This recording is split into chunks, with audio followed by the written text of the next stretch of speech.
Yan, good morning everyone. Ayan, pag-usapan lang natin, usapang DepEd po muna ulit tayo. Pabor po ba kayo, viewers, followers, subscribers, pabor po ba kayo na magkaroon dapat ng 20,000 o kaya hanggang 30,000 na classroom repair allowance ang DepEd personnel teacher? Unang requirement, dapat ang teacher ay legit na advisor. So meaning to say, ang advisor lamang ang magkakaroon ng tinatawag na classroom repair allowance, 20,000 to 30,000. Ito po ay dapat ibigay ng once a year.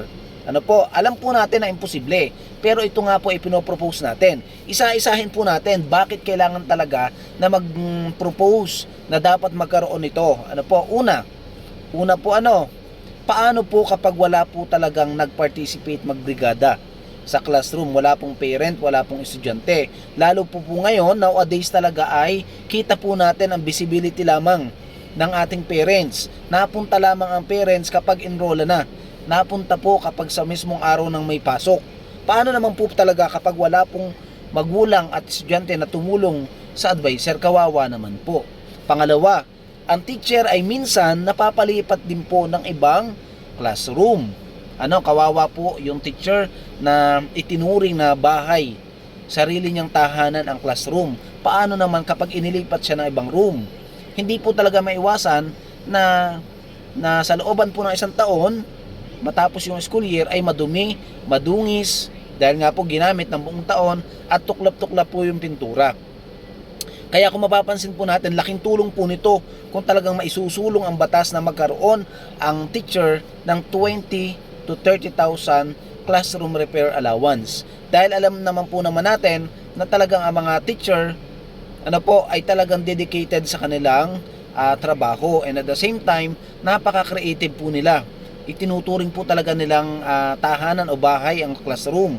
Kaya pinagaganda po nila kahit sa sarili nilang bulsa nang gagaling ang pagpapaganda, pagpapapintura.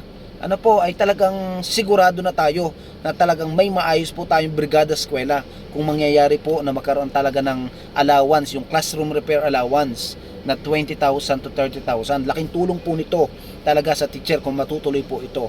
Alam po natin na imposible.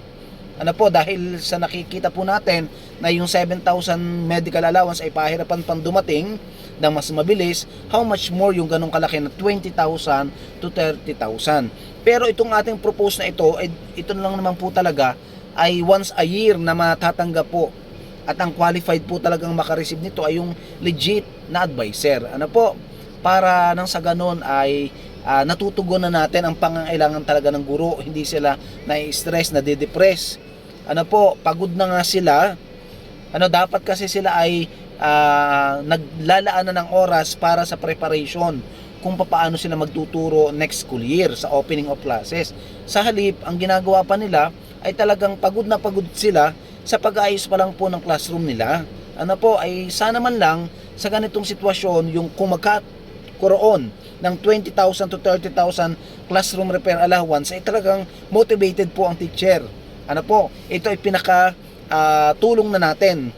Pagmamahal sa guro, dahil napakahirap po talagang maging guro. Lalo na kung ikaw ay advisor na meron kang malaking obligasyon para sa classroom management kung paano pagandahin ang iyong classroom.